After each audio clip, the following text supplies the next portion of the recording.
Aber das, was da so interessant ist, ist dieser Kolben hier.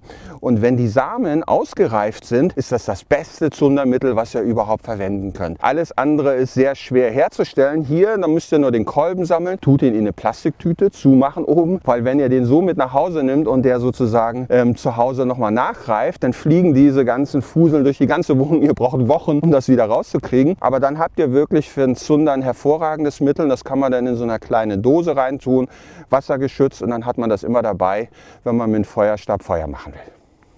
Ja, und wieder mal kein Chaga.